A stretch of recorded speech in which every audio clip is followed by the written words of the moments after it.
Pakistan Tehreek Insaf election سے پہلے سے ہی کچھ ایسی صورتحال سے دوچار ہے کہ بعض معاملات جو ہیں، جیسے کسی زمانے میں نون لیگ یا اس سے پہلے پاکستان پیپلز پارٹی ایک وہ رگڑے والے عمر سے گزری تھی، پی ٹی آئی بھی اسی تقریباً پروسیس سے گزر رہی ہے۔ اقتدار میں آنے والا عمل بھی ملتا جلتا تھا نون لیگ سے اور پیپلز پارٹی سے، اور جانے والا عمل بھی اس سے ملتا جلتا تھا، لیکن سپریم کورٹ کے بعض فیصلے جو ایسے ہیں جو شاید پاکستان میں جمہوریت کے لیے بہت ہی زہر قاتل کا کام کریں گے۔ اس میں سے ایک فیصلہ وہ تھا جہاں قاضی فائز عیسیٰ صاحب نے بلے کے نشان کے اوپر فیصلہ دیا۔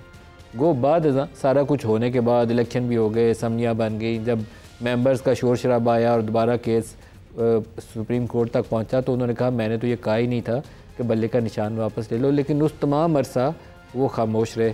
وہ ایک بہت بڑے باپ کے بیٹے ہیں قاضی صاحب، لیکن ان کا یہ فیصلہ شاید تاریخ میں کبھی بھی اچھی مثال کے طور پر میں تو نہیں سمجھتا کہ کوئی بھی دنیا کا بڑا قانون دان اس کو پیش کرنا پسند کرے گا۔ ایک پوری سیاسی جماعت کو سیاسی عمل سے باہر کر دیا انہوں نے، سیاسی عمل کوئی متنازع بنا دیا، الیکشن کے پروسیس کوئی متنازع بنا دیا، اور وہ کنٹروورسی ابھی ختم نہیں ہوئی تو ایک نئی کنٹروورسی نے جنم لیا جب انہوں نے ریٹائرمنٹ سے چند ہی روز پہلے 63A کے اوپر فیصلہ کر دیا۔ 63A کا فیصلہ بھی بنیادی طور پر بندیال صاحب کا غلط فیصلہ تھا، ان سے متصادم تھا، ری رائٹنگ آف دی کانسٹیٹیوشن تھا وہ، لیکن قاضی صاحب نے اس فیصلے کی اصلاح ایسے موقع پر کی جب 26ویں آئینی ترمیم کی راہ ہموار کی جا سکے، جس کے نتیجے میں موجودہ سپریم کورٹ ہمارے سامنے ہے، اور اس موجودہ سپریم کورٹ نے جو مخصوص نشستوں والا فیصلہ کیا ہے اس کے بعد تو مجھے لگتا ہے کہ پاکستان میں جمہوریت کا خواب دیکھنا چھوڑ دینا چاہیے۔ ایک پوری سیاسی جماعت کو ہم سٹیم رول کرنے کے لیے پوری قوت لگا رہے ہیں، تمام اراکین اس کے انڈیپینڈنٹس ہو چکے ہیں، اور وہ سیاسی جماعت اب صرف نام کو ہی رہ گئی ہے۔ پاپولر سپورٹ اس کے پاس موجود ہے، لیکن اسمبلی کے اندر اس کی ریپرزنٹیشن جو ہے وہ اب ڈھونڈنی پڑے گی۔ کبھی مولانا فضل الرحمان کہتے ہیں کہ کے پی اسمبلی جس کے اندر ہے ہی پی ٹی آئی، کچھ ہے ہی نہیں، اور وہ کہتے ہیں کہ وہاں سے ہی تبدیلی آ جائے۔ کیسے آئے گی؟ ہارس ٹریڈنگ کے ذریعے۔ 90s کی ہماری سیاست کی یہی مثالیں تھیں، اور یہ سارا عمل، یہ ساری سزا پاکستان مسلم لیگ نواز بھگت چکی ہے، پاکستان پیپلز پارٹی بھگت چکی ہے، اور اب پی ٹی آئی کی باری ہے۔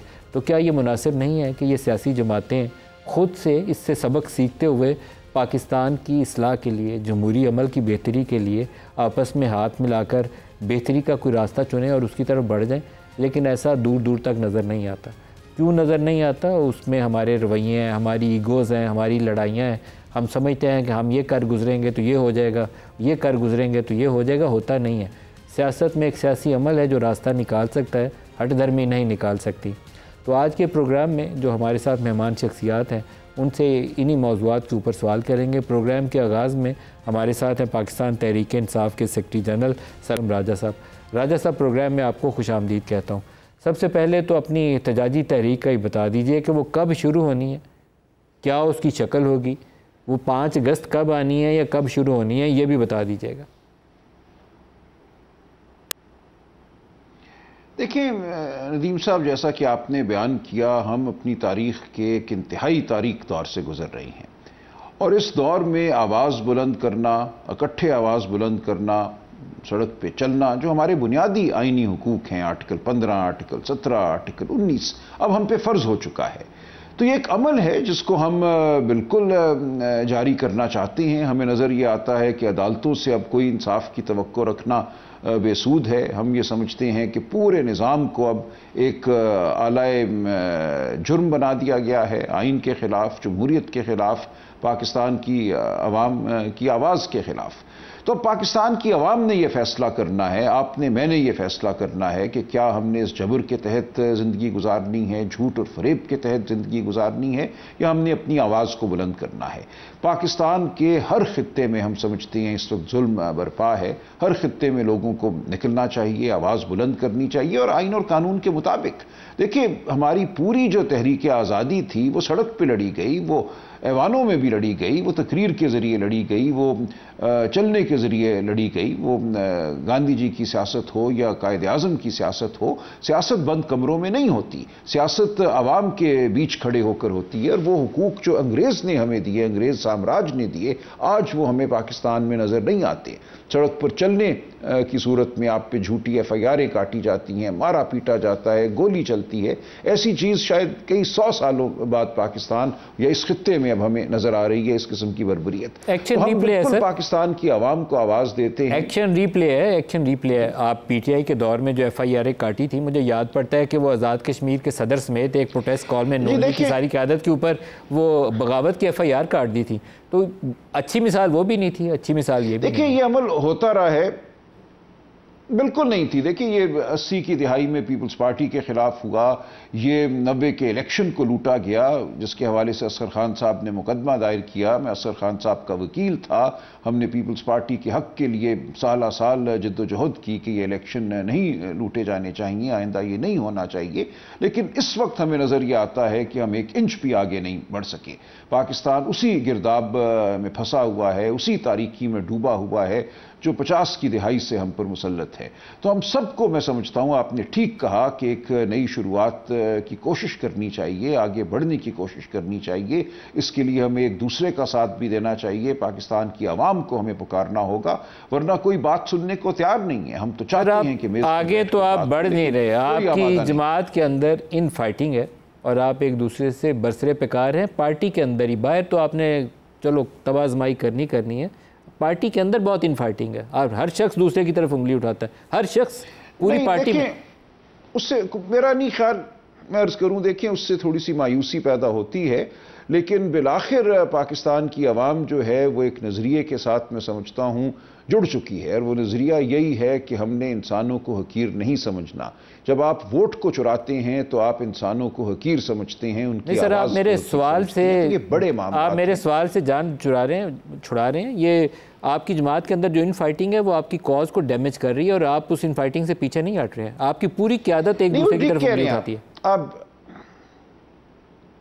آپ ٹھیک کہہ رہے ہیں, لیکن اس کے باوجود میں یہ سمجھتا ہوں کہ ہمارا نصب العین, ہمارا مقصد اتنا بڑا ہے کہ جو چھوٹی چھوٹی ذاتی ایک طرح سے آپ کہہ لیجئے انا کی جو جنگ ہو جاتی ہے, کوئی ٹکراؤ ہو جاتا ہے, مجھے دعوت نامہ نہیں آیا, مجھے یہاں نہیں بٹھایا, مجھے وہاں بٹھایا, وہ اتنی چھوٹی نوعیت کی گفتگو ہے کہ جس تاریخی عمل سے ہم گزر رہے ہیں, میری نظر میں وہ گفتگو کوئی معنی نہیں رکھتی, اس کا کوئی وجود نہیں ہے. سر وہ بہت چھوٹے لوگ ہیں نا, ہم آپس میں لڑتے ہیں.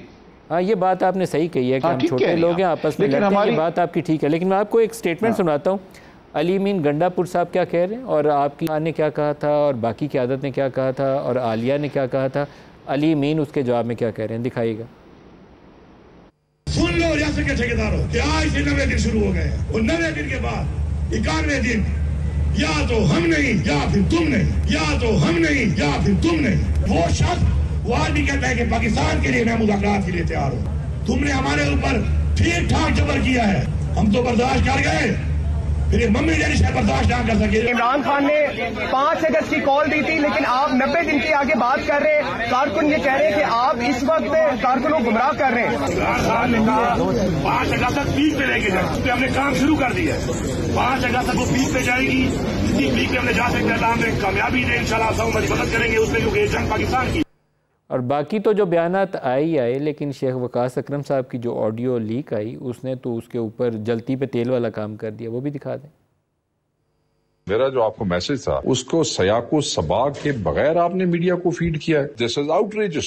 اس قسم کی خاتون ہے کہ جو آپ سے بات کی جائے وہ آپ میڈیا کو آگے فیڈ کر دیں. آپ نے ان کو بتایا کہ یہ بات میں نے کس بات کے جواب میں دی, اور کیا آپ نے ان کو بتایا کہ وہ میٹنگ ہو رہی ہے سی سی کی اور سی سی میں کیا فیصلہ ہوا, بتایا آپ نے ان کو. آپ لوگ اتنے میڈیا ہنگری ہیں, اتنی آپ کو وہ چاہیے اٹینشن چاہیے. راجہ صاحب اس طرح کے بہت سارے بیانات ہیں, میں علیمہ خان کا سنا سکتا ہوں, باقی لوگوں کے سنا سکتا ہوں, سب میں انگلیاں ایک دوسرے کی طرف اٹھتی نظر آتی.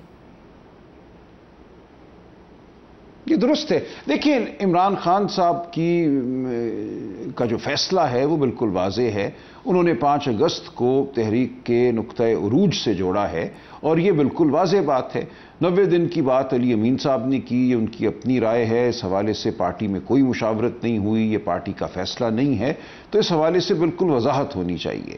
ہم اپنی بھرپور کوشش کریں گے کہ جو ہم نے آواز دینی ہے وہ آواز سنائی دے, اور اس کو عروج حاصل ہو, اور اس کو بالآخر نصرت حاصل ہو. تو ہم تو اپنی راہ پہ چلتے رہیں گے. یہ گفتگو پارٹی کے اندر ہوتی رہتی ہے. سلمان راجہ صاحب, لیکن آپ کی پارٹی کا ایک گروپ ہے جس کو علیمہ خان اور بعض لوگ جو ہیں وہ علی امین گنڈا پور کے اسٹیبلشمنٹ کے ساتھ جو روابط ہیں اس کو شک کی نظر سے دیکھتے ہیں. علی امین گنڈا پور کے جو قریبی لوگ ہیں ان کا خیال ہے کہ بشرا بی بی اور علیمہ خان جو ان کے قریبی لوگ ہیں وہ عمران خان کی رہائی کے لیے جو بارگین کی کوششیں وہ کر رہے ہیں اس کو راستے میں رکاوٹ بن کے توڑ دیتے ہیں. تو یہ بڑے سیریس قسم کے ایلیگیشن ہیں. آپ سمجھتے ہیں اسٹیبلشمنٹ کے بندے ہیں, وہ سمجھتے ہیں کہ اس پروسیس کو آگے نہیں آپ لوگ بڑھنے دیتے. تو ایک دوسرے سے باقاعدہ آپ سنگین نوعیت کے الزامات عائد کر رہے ہیں. دیکھیں, میں تو خیر ان الزامات سے ایک طرح سے دور رہتا ہوں. میں جو گفتگو ہو اس کو تولنے کا قائل ہوں. جو کوئی بات کر رہا ہے اسی کو فیس ویلیو پہ لے لینا چاہیے اور آگے بڑھ جانا چاہیے. میرے لیے اصول بالکل واضح ہیں. ہم آئین کے لیے جدوجہد کر رہے ہیں. عمران خان صاحب بالکل وضاحت رکھتے ہیں کہ اگر وہ بھی کسی سرور پیلس کی جانب چلے جائیں یا پھر NRO لے کر واپس آئیں تو نظام میں کوئی ترقی نہیں آتی. جن لوگوں نے ماضی میں یہ کیا انہوں نے پاکستان کو وہیں چھوڑا جہاں پاکستان اتنی دہائیوں سے ہے. وہی تاریخی, وہی گرداب جس کا میں نے ذکر کیا. اگر ہم نے اس گرداب سے نکلنا ہے, اگر ہم نے آگے بڑھنا ہے تو ہمیں قربانیاں دینی ہوں گی. عمران خان اسی لیے ڈٹے ہوئے ہیں, ورنہ وہ بھی لندن جا سکتے ہیں, انہیں بھی کہیں کوئی محل نما رہائش گاہ مل سکتی ہے. وہ اس لیے نہیں یہ چاہتے کہ وہ یہ سمجھتے ہیں کہ ایسا کرنے سے پاکستان آگے نہیں بڑھے گا, پاکستان کی تاریکی میں اضافہ ہوگا. ہمیں پاکستان کو اگر آگے لے کر جانا ہے تو ہمیں عمران خان کا جو نظریہ ہے اور جس چیز کے لیے وہ کھڑے ہیں اس کو سمجھنا ہے اور اس کے ساتھ جڑے رہنا.